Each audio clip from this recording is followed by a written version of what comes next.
What is up, Texas hockey fans? Welcome back to a happy hour. We're back with another happy hour. Stars, Sharks, tonight, 9 p.m. West Coast trip. It's a late one. What can you do but have a cup of coffee, have a Coke, have whatever's going to keep you up at night. If it's a drink, if it's a water, whatever's going to keep you up tonight. Make sure you get it in you because it's happy hour. Stars, Sharks. I'm your host, Stone Shankman, joined always by Savannah Humoller. How are we tonight? We're doing great. You know what? I actually got this super awesome sweatshirt today. It's for our happy hour dirty martini, which I'm not drinking a dirty martini at the moment, but you know what? It's for happy hour. So we're here for it, previewing the Stars and the Sharks as they're on the road for the next couple of days for these games. So it's been good, you know? Yeah. It's been a weird week. We had 2 days off, which hasn't happened since November 24th, I believe. First time in several weeks that the Stars have had 2 days off in between a game. So maybe we're rested. I don't know. West Coast boys living it up. Tydell Delandria's back. We're facing off against him again. Be interesting. Well, I also know that the guys really needed a little bit of a break. There was some illness going around the locker room a bit, and you got to get these guys healthy to finish out this month of December. January is going to be a grind. So those 2 days off were extremely necessary for the Dallas Stars, who are second in the NHL right now, which is just still crazy. You know, I will say vibes were pretty vibey in the locker room yesterday before they left for San Jose after practice. They were just having some fun, you know? Boys were messing around. We had the social admin going around asking if they could name all the reindeer. So that's just a little teaser for what they're doing. The answer is that Rope Hintz and Colin Blackwell got 2, maybe 3. Reindeer. 2? Maybe 3. And Rope answered in Finnish. So not sure which ones he was saying. We have no idea. Couldn't tell you. So that'll be a fun one. The chat's already popping. Claire, yay, happy hour. Yeah, we're back. Matt, I know you're asking about another happy hour. I'm not doing it 2 nights in a row. I'm going to take my Friday night. Might take a nap at 8 o'clock tomorrow before the 9 p.m. game again. Who's to say? So no double happy hour this week, but we have it this week. Artell's in the chat. Rantanen is sick. Someone is. Yeah, it's either Rantanen or Duchesne is what goalie said in the press conference yesterday at practice. He'll let us decide who was sick and who was just a maintenance day. Who's to say? I have no idea who was sick and who was a maintenance because it could go either way for maintenance. We're just going to see what happens tonight in warmups, who's where. Hopefully both of those guys are on the ice. But, you know, there was a theory to say that Matt Duchesne may have flown back to San Jose a day earlier in order for him to see his specialist after the concussion. So there is that possibility, but that is also not confirmed. So like you said, it could have been either. So Sam Nessler actually confirmed that today. Dutchie did fly out a day early to see his concussion specialist. So that was news. I still don't know if that means he was sick or if that was maintenance. I feel like that might be maintenance, but right. But we're just going to put, whatever. Maintenance. Yeah. Everyone's sick. Everyone's sick. But Matt, I know we're not doing another happy hour tomorrow, but you know, we do have a new clean sheet advice tomorrow. Me and Savannah hopping out tomorrow morning. It'll be up on YouTube by 10 a.m. It'll be up on audio probably just before that. So you still get clean sheet advice tomorrow. You don't get to miss us for too long. And we'll be back on Monday as well. Oh yeah. We'll keep it going. We'll watch the Sharks game tonight. Stay up pretty late. Watch the West Coast games. I'm used to the West Coast games, like living on the West Coast, and I love the West Coast because everything's just so much earlier and it's just great. Staying up late to watch these games, yeah, it's a little rough now that you're over here in the Central or the Eastern. I'm going to be in the Central for about another week and a half here, and then I'm going to the East Coast for about 3 weeks, so that's going to suck when we go to the West Coast. I don't know what the schedule looks like, but I believe we have a couple West Coast games in there, and that starts at 10 p.m. on the East Coast. Yep, that's a little rough. How do people live on the East Coast? I don't get it. I don't know how people do it. Matt, thank you for the compliment on clean sheet. Ardell, Moose flu game, Hattie forthcoming. That would be fun. At the end of the day, I'd be fun with that.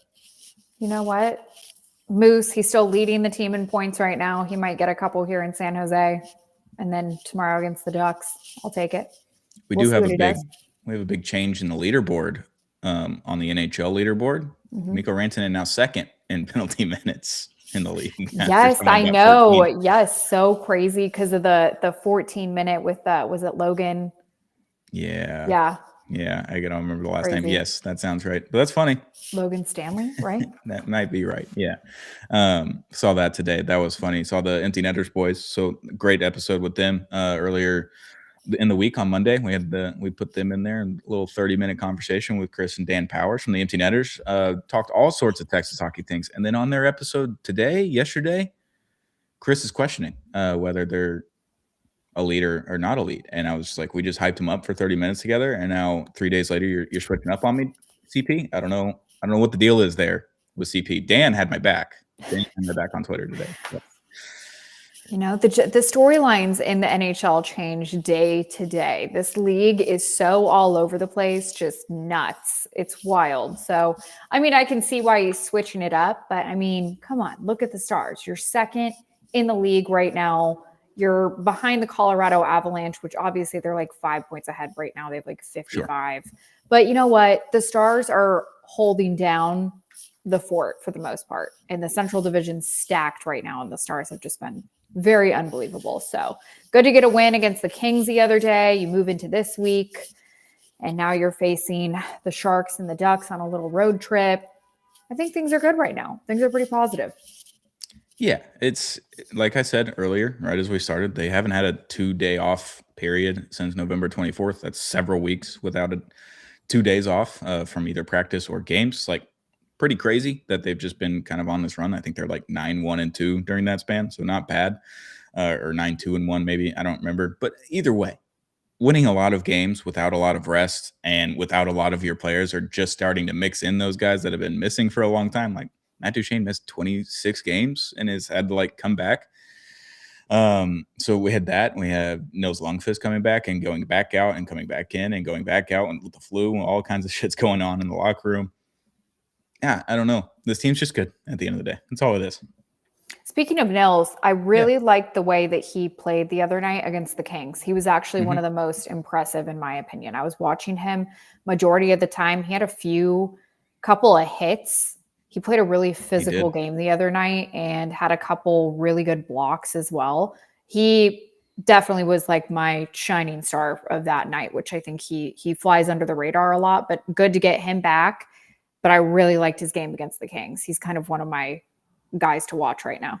Yeah, and I know there's a lot of Twitter discourse about Vladislav Kolyachonok going to Boston, getting claimed on waivers, and I was just like, we have a the best version of Vladislav on a team already. And Nils, they are fast, they are offensive minded. Nils is a little bit more dangerous, a little bit more aggressive maybe than Vladislav, but kind of brings you the same game in a way than Kolyachonok did, and losing your 8th defenseman on waivers when you have Kapobienko and Petrovic and Nils and Harley and Labushkin and Heiskanen and Lindell. When you have those guys on the books, it's okay to let old Coley go get some more time in the NHL.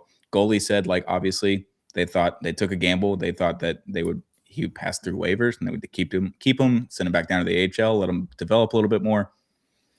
Didn't have that, and he was happy for him because now he gets NHL time on a team that's got a really banged up decor. So I think Coley's going to get time in Boston. Hey, good for him. And like, things in this league happen relatively quickly. You know what? He gets put on waivers. It's kind of crazy how it all happens, but you know what? He's with Boston now. He's going to get a lot of more opportunity, as you said. And, you know, the couple games that he did play for Dallas, all right, but we do have healthy defensemen right now, and we have some of the top defensemen in the league. You have to just keep things rolling with where they're at, and getting Nils back is a huge win for the Stars on its own. Excited to see Nils. Hopefully he can stay healthy without the flu. Next week, Matt said next week, Monday on one game on Eastern time, and then the rest is a Tuesday in Detroit. Yeah, we will have 2 episodes next week. I know next week is Christmas, so scheduling, and we don't want to make everyone work all the time. We're going to have an episode with me and Dom on Monday. We're going to record right after the Maple Leafs game. And then on Tuesday night, right after the Detroit game, after I drive 12 hours to the south, I will record a solo pod right after that, unless Savannah wants to hop on. I don't know what she's doing, but maybe she does. That night, right after the Detroit game, going to have something up for Wednesday. And then we're calling it a day. You won't see us again until that next Monday. So We're only doing 2 episodes next week, so no one go too crazy on that. CP was crazy on the powers ranking this week for empty netters. Yeah, he's a diabolical human, and I love him dearly. He doesn't know where he's going sometimes, and that's okay. That's okay. We love CP. We're gonna hopefully have him here in March in Dallas. That's gonna be fun. That'd be cool. That'd be very cool.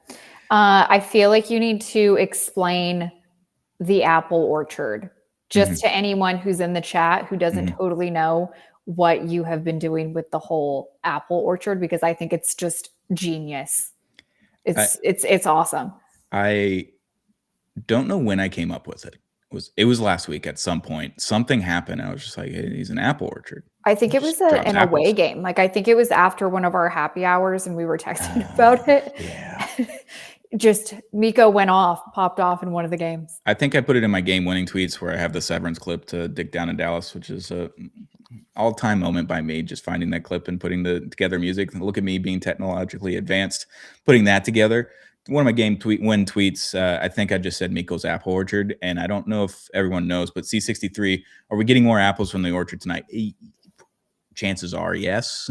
Like, probably. Like, he has just as many assists as we've played games pretty much this year, so I would assume so. I would be on the lookout sometime after New Year's. We might have a little apple orchard merch.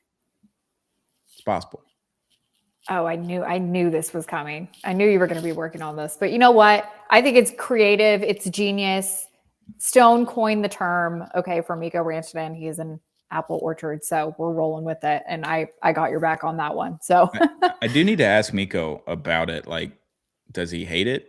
Like, I want to make sure he is okay with it or understands what it is before we start throwing merch around.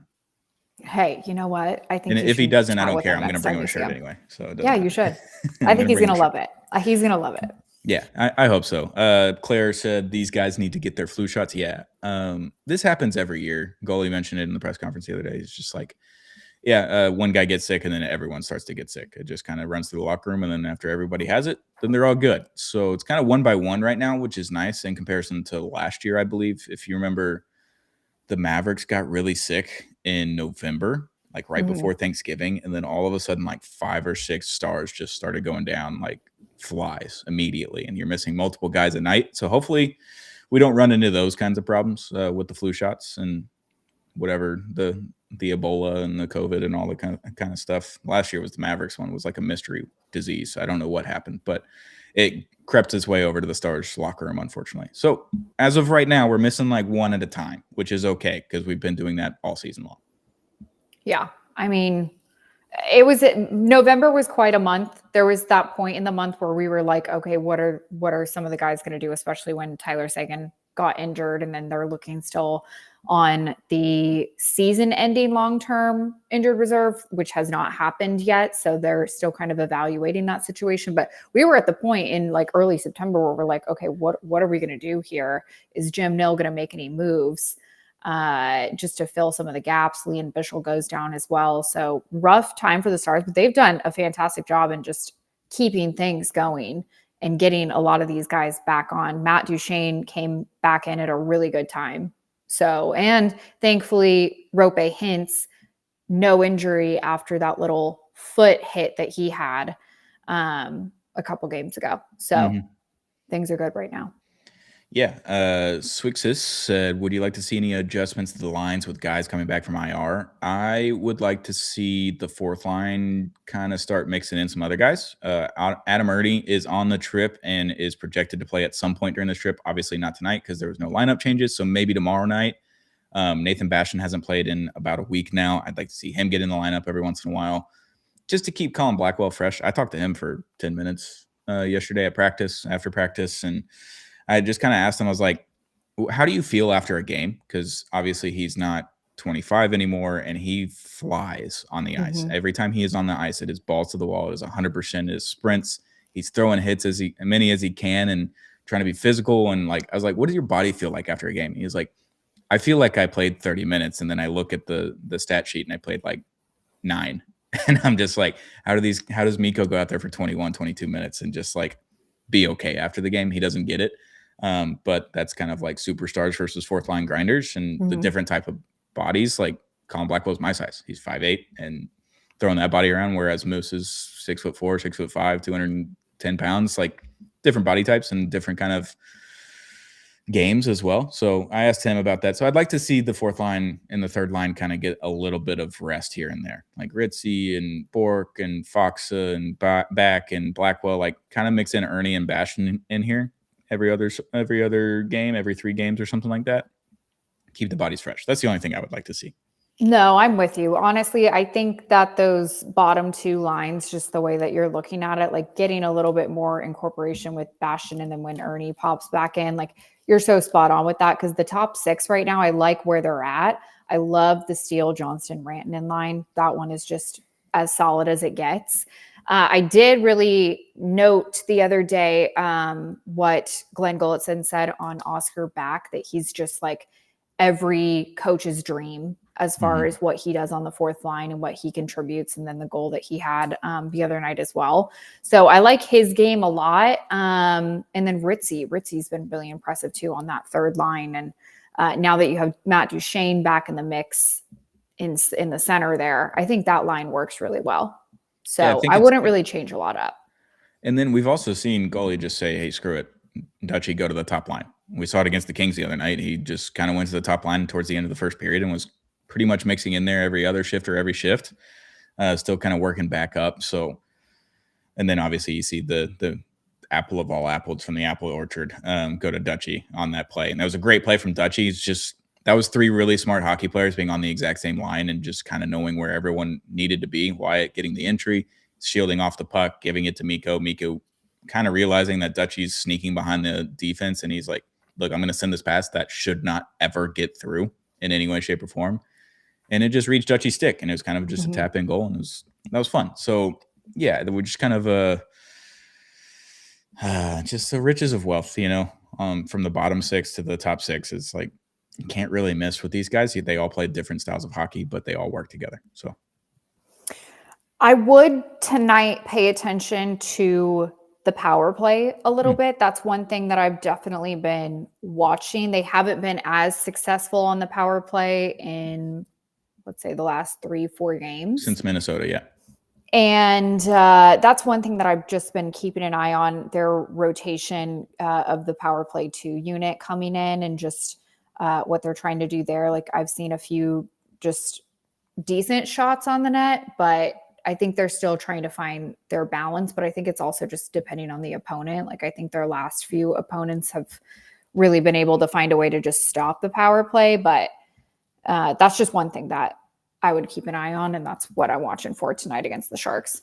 Yeah, I asked goalie about that at practice yesterday. I said, hey, the power play, like, obviously is really good, but I've noticed since Minnesota that the teams are basically just parking 4 dudes on the blue line, making entries not impossible, but as difficult as they can be. And he said, yeah, when you have the top power play unit or the second best power play unit in the league, you kind of hone in on that and you scout that really hard, and you kind of figure out what's going on and how to make entries as tough as possible, because once they get an entry and they can get it settled in, that power play pretty much always scores. So that's kind of the difficult thing, is to keep them out of the zone. And when teams realize that you're that good at the power play, they want to keep you off the power play. And then if they do get you on the power play, they want to make sure they stop you. So that's kind of what they're spending a lot of their time on. So they need to capitalize better on the 5-on-5 opportunities, or on the PK, all those kind of opportunities. They need to capitalize in other parts of the game outside of the power play, which they've needed to do anyway. Power play's been kind of carrying them for about a month here. And he just said, look, the power play is going to even out, and they're going to be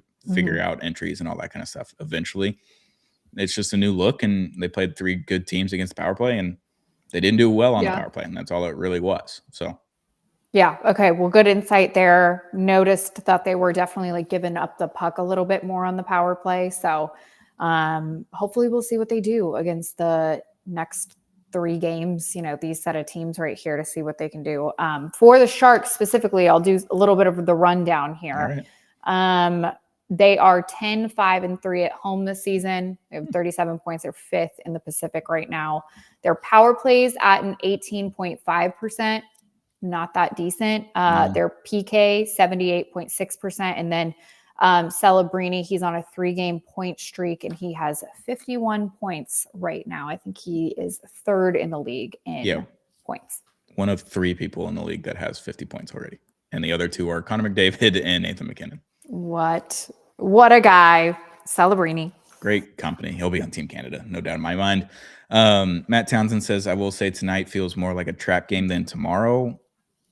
Yeah, you kind of got your ass kicked against Anaheim the last time they were in town, and the last time you played San Jose, it was just a feel-it-out game until the third period, and you just decided to score 3 goals and win 4-1. So, yeah, maybe so. Obviously, Otter's in net, so you feel a little bit better. Tomorrow night, Casey will be in net, and I know a lot of people get squirmish when Casey's in net because he looks squirmish sometimes in the crease. He's still elite. I think he's like second or third in goals and like a save percentage in the league right now. So he's really good at playing goalie. Everyone needs to calm down. I love Casey. No, I agree. I think, Jake with the start tonight, and today's his birthday, correct? It is his birthday today. So happy birthday, Jake. He's got to get a birthday win in against the Sharks. Casey, we'll get to that against the Ducks tomorrow. The Ducks are honestly one of my teams to watch. I really like the way that they've played this season. So I think that's going to be a way tougher matchup tonight. I think the Stars walk away with a win, especially having Jake Ottinger in net tonight. I'm in on that. C63. Wonder who gave you the design, ... It's Gus from the Graham Gustavo. Thank you, C63. I didn't know it was you. So Gus. Yeah. So Gus put together a little bit of design on pen and paper. And I was like, yeah, love that. Can you make it digital? And he went and did that. So we've got the file. We got Joshy working on it. It's probably going to be New Year's because we're going to do some stuff on the back end. We got to kind of hide it on our website because we are a Houston company and we got to hide the Dallas stuff. But we're going to figure that out after New Year's. We're going to get everyone through the holidays first. We don't want to make sure, and we don't want to encourage people to buy Christmas presents when they're not going to get them for 2 weeks, right? So we're going to wait till New Year's. We're going to put those out. Still got to finalize the design and put it all together. But Gus, yes, huge thank you to you for starting that design. You will get some shirts once they go live. I believe it was around 11:11 when Mikko Sis went ballistic, leading to Apple Orchard. Yeah, I don't know. It just feels right calling him the Apple Orchard. I know Moose and Dog and the Best and Mikko and all the things, Rants. He's got all kinds of nicknames. But Apple Orchard, I'm going to make sure it sticks. I'm going to figure it out. It's a thing. We're making it a thing. That's all. Definitely. Swixis said, so true about Rope's foot. After the playoffs, was worried about it being broken again. Yeah, it didn't look good that other night when he got hit by Miro's puck from the point. And then against the Kings, I don't know if you noticed it, Savannah, we were in the offensive zone closer to my side of the arena, where opposite of where you are. He got run into kind of in the boards on the offensive zone. And he pulled up real hard, just barely skated off, got to the bench, and I was like, all right, is he going to go down the tunnel? Stayed on the bench, and then came out the next shift and was perfectly fine. So just kind of hit the right spot, and it looks like he's going to be okay, but I'm sure he's going to deal with that the whole season just because sensitive feet. Hey, you know what? It's just like the Rope Hintz foot thing going on. It's just always been like a little thing this season, last year. So as long as he's out there and he's healthy and he can play, that's all that matters at the end of the day. But Rope sometimes just has these little injuries that pop in from time to time, especially even last year when he got the puck in the face too. That was one of the things. Let's just hope this doesn't keep happening to Rope. Everyone needs to manifest positive energy for Rope Hintz. I feel like there's always guys like that in sports, though, where they're just always dealing with something. It may not be a recurring injury. It's just like, I got hit in the face with a puck. I'm out for 8 games. Would you consider that bad luck? Is it like a bad luck thing? Maybe. And it's really funny because sometimes when Rope thinks he's hurt or tries to get a call or whatever, like last year against Edmonton in game 1, when Dutchie hit him in the back with the puck, the first shot, when they were on the ground to take the lead or tie the game. I can't remember which power play it was. There was 27 in the third period. But Rope's rolling around on the ice, screaming in pain, and then looks up and realizes the puck was in the back of the net, and he just got up and started celebrating. I was like, I love Ropes. What a guy. He is so funny. No, but that's, he's healthy. He's out there. That's all that matters. I really hope that he actually gets a little bit more on some type of heater here in the next future, months. I'd like to see him just progress a little bit more as far as the goals. I mean, I feel like he's been more of an assist king this year, but I do miss good old goal scoring Rope Hintz. That was such a consistent guy a few years ago. I kind of want to, let me look at where he's at right now. So he's got 9 goals, 17 assists for 26 points. Played in 29 games so far, so he's just off a point per game pace. We've seen a little bit more of the goals since he came back from that first injury, where he missed a little bit of time. I guess it's 3-4 games, whatever it was. Comes back. You saw a little bit on the power play because that's my favorite thing about this power play is that last year, if Rantanen was in the right circle, he had to stay in the right circle, and Robo had to stay in the left circle, and Wyatt had to stay in the slot, and Robo had to stay in the bumper position, and then Harley was at the top. Like, it's what it was. That was the system. That was what DeBoer needed.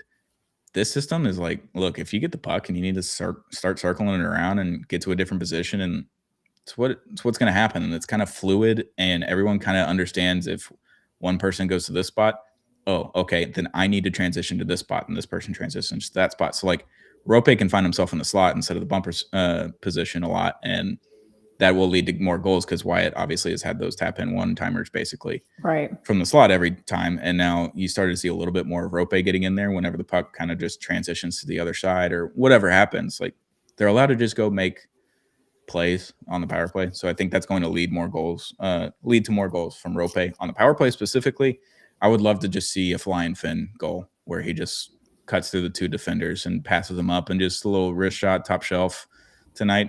That would do wonders for my mental health. Hey, let's see if it happens. I'm here for it. I mean, I think Rope Hintz is one of the most outstanding guys on this team. I just think the production is a little like not as it was back in 2021, 2022. Like I'm looking at those stats right there. But yeah, he's pacing probably where he was closer to last year. But yeah, I don't know. I think Rope Hintz hoping to see a little bit more of a heater out of him. And wasn't Rope basically a point per game player last year? Like, essentially, yeah. We're basically complaining about a point per game player, which is very funny because we know he can be, and he's very streaky, just like Robo is with the goals. But I feel like he's very point streaky. Like, he won't score a point for a week, and then all of a sudden he'll have 10 the next week. Yeah, I get what you mean. Yeah. It's very streaky. Matt said, I think having guys like Miro and Rope skating at full speed at PK could help push the opponents off blue lines. Yeah, I mean, you could look at it from the Florida perspective where they created more shots on the power play than we did when they were on the penalty kill. But that's also like incredibly tiresome. And if you're throwing Rope out there on the PK, then you're not getting full speed Rope the rest of the game because he's a little bit more tired, a little bit more banged up. He likes to do short shifts, and having him out on the PK is a little tougher because you can get stuck out there for a minute and a half. Miro is going to be on the PK, but you don't need to waste any energy from Miro because he's going to play 26 to 30 minutes a night. I don't want him going full speed on the PK unless it's just the golden opportunity where the puck falls to him in the neutral zone and there's no one behind him. Like, that's the only scenario I'm good with Miro sprinting. No, I love where our PK's at so far. Like, I don't really think you need a Rope Hintz holding down a lot of that. I mean, you're looking at guys that you need way more time out there, and that's Esa Lindell and Miro Heiskanen. You know, like, and then you have your rotation of the different guys that are in there too. So like Colin Blackwell's great on the PK, Oscar Back's great on the PK. So I think you just need to, assess that. But Rope Hintz, I don't think is your guy for that. As you're saying, you need him more on the offensive zone more than anything. And he's a great defender as well. He's one of the better two-way centers in the game, I believe. You know what's really funny? I looked at some defensive metrics for center or from forwards the other day. You know who number 2 is on the list from like all the advanced metrics and everything on the defensive end for a forward? I'm nervous. Who is this? Just take a wild guess. Is it from the Stars? It's a Star, yeah. For defensive metrics. From a forward. For this is like for the Selke trophy, essentially what the defensive metrics that they look at. My initial thoughts obviously like Mikko Rantanen. No. It's definitely not Mikko. It's Sam Steele. Sam Steele on okay, that makes sense. Because I think they count. It's a lot like basketball where they count true shooting percentage. So free throws and 3-point makes are weighted higher than a 2-point make and a dunk and all that kind of stuff in their true shooting percentage. Sam Steele plays a lot of penalty kill minutes. I think those are weighted a lot higher than they are on 5-on-5. So he gets a little boost for that, but he does run a hell of a PK on the forward side with Blackwell. I think there was a span where it was like 20 something in a row where maybe 20-something games in a row with Essa Lindell, Miro Heiskanen, Colin Blackwell, and Sam Steele on the ice for a PK, there was no goal scorer. Maybe there's only been one scored this season from those 4 on the ice for a PK. And people keep questioning why Sam Steele is a top line guy. Skilled. There's your answer.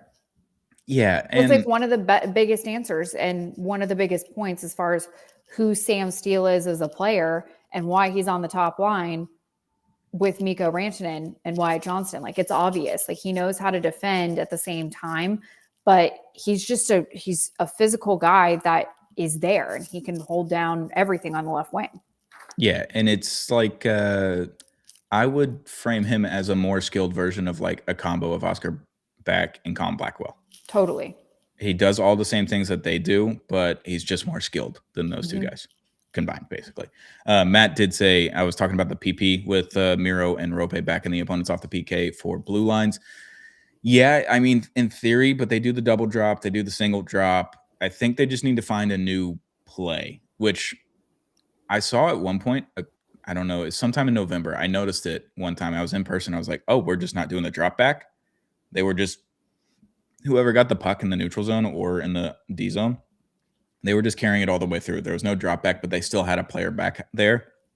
So it created the illusion of they were going to do the drop back, and all of a sudden either Wyatt or Rope was carrying it into the zone. Then you still had the drop back coming in to the point. It was usually Miro. Miro would be able to drop in and you could just dump it back up to the point. All of a sudden, then you're starting the cycle. So yeah, that is something they could do, is just do the fake drop back and have Miro, Rope, Wyatt, whoever wants to do the zone entry, just kind of do it themselves and act like they're going to drop it back, but they don't. I don't know. I'm not a player. I've never played on the power play. Interesting. Let's keep that in mind for future combos in the locker room. Like, I feel like that's a good subject to bring up and just see how they kind of establish that. Yeah, because goalie said he's talked about it in practice, but I don't think they've come up with a new system. It's a lot like what he said about Florida the other night, is like, look, they're going to play the same way for 3 periods. And if it didn't work that game and they lost, they're going to play the same way the next 3 periods against the next team on the next night or whatever. And odds are they're going to win because their system just works. I think goalie might be kind of in that boat for the power plays. Like, look, once they get one entry, they need about 10 seconds and then they can score. It's pretty easy. Yeah. They find where they need to be, and that will go in the back of the net. So, yeah. All right, chat. Before we get out of here, everybody send your predictions in for the San Jose and Stars game. Let's get score predictions in the chat. We'll see what's going on. I think I predicted 5-3 on Clean Sheet the other day with Dom on Wednesday's episode. Also, thank you to everyone. We've been doing really well on metrics, watch hours, subscribers, views, all that kind of stuff. Once we hit 250 subscribers, little Mikko Rantanen bobblehead giveaway. We're doing it. I also talked with a potential sponsor today. We're going to be doing a really big giveaway sometime in the new year with them. You're going to make sure you want to tune in to that. Just keep watching every Clean Sheet because at some point, that's going to be a really big giveaway combined with a Stars thing. It's going to be, this brand is going to be giving away a year's supply of something. So just a little tease. So hit that subscribe button. Tell everyone to subscribe as well. You're going to have to follow them as well, the sponsor, but they're a great sponsor. We've had them on the bus before with Apollo. We love this sponsor. So that's going to be a big one. We got to finalize some things in the new year, but we're definitely going to be doing something with them in the first quarter. So make sure you're paying attention. There's some big things coming for Clean Sheet of Ice. So yeah. Everyone stay tuned, stay aware, stay alert. We'll get all the info out, but Stone's working on some really cool things right now. So yeah, great phone call today. So hit that subscribe button. I have Sharks 5-3, I think is what I had on the episode yesterday. Savannah, what do you have for your score prediction? I'm going to go 4-1 Stars. I still think Celebrini is going to get the goal, but I'm going to go 4-1 Stars today. Yeah, I think it was I think my reasoning was that Celebrini just gets 2. Because I feel like he just scores. Yeah. He just scores all. Did you see the 360 move last night? No, but I will look it up after this. Disgusting. Absolutely gross. Through like 3 defenders. He got the pass, did the 360 backhand into the. It was disgusting. Absolutely insane. If he's not on Team Canada, I'd be surprised. He does offense really, really well. We were talking to Mike Heika and Michael Dixon yesterday at practice, and Mike was like watching Bedard and Celebrini. He's like, if you don't choose Wyatt Johnston over these 2 guys for Team Canada, you're just a moron. because Wyatt Johnson does everything on the ice. He's like a 5-tool player basically in baseball. Whereas these two guys, they're out there scoring goals and they look fun and they're really good at offense. Wyatt does everything, and I agree with that. It would be a shame that Wyatt didn't make the Olympics. Talk to him about that. I'll bring that up on the pod tomorrow about my conversation with Wyatt at practice about the Olympics for the pod tomorrow. So a little teaser for tomorrow. Okay, let's do it. We're 50 days out from the start of the Winter Olympics. And I think rosters are announced on the 31st, right? For both U.S. and Canada. So it'll be interesting. Matt has 4 2-stars. Swix has 3 2-stars. Yeah, I think it's going to be a fun, entertaining game. I'm always interested to see other players on other teams, especially when they're star players, like celebrating Will Smith. Those are always fun. I think Will Smith is out, but celebrating's in. So I'm in on that. All right. We got it going. Stars right now. We'll see what they can do tonight. I like the way that they've played on the road. They are the road warriors, if you ask me. They're 11-2-4 on the road. So I like their road trip chances. They love the road. But Clean Sheet of Ice fans, thanks for tuning in. A little happy hour action. We had a lot of fun with you guys tonight. Had a lot of fun in the chat. We do give away 250 subscribers on the YouTube. We're a little over 150, so we're less than 100 away. We're less than 100 subscribers away from hitting another giveaway. We're doing another one at 500, another one at 750, and then the big one, the jersey giveaway at 1,000 subs. Hopefully we hit that before the playoffs, so you got a new jersey in the closet before the playoffs start. But thank you to tuning in. Clean Sheet of Ice, Texas Hockey Podcast, our little happy hour stream. We had a lot of fun. Savannah, any last words? Nope. We'll see how it goes. Go Stars. We'll see you tomorrow. Clean Sheet of Ice. We'll be back 10 a.m. tomorrow. New episode of Clean Sheet of Ice, a Texas Hockey Podcast. Thanks for tuning in. We'll see you next time.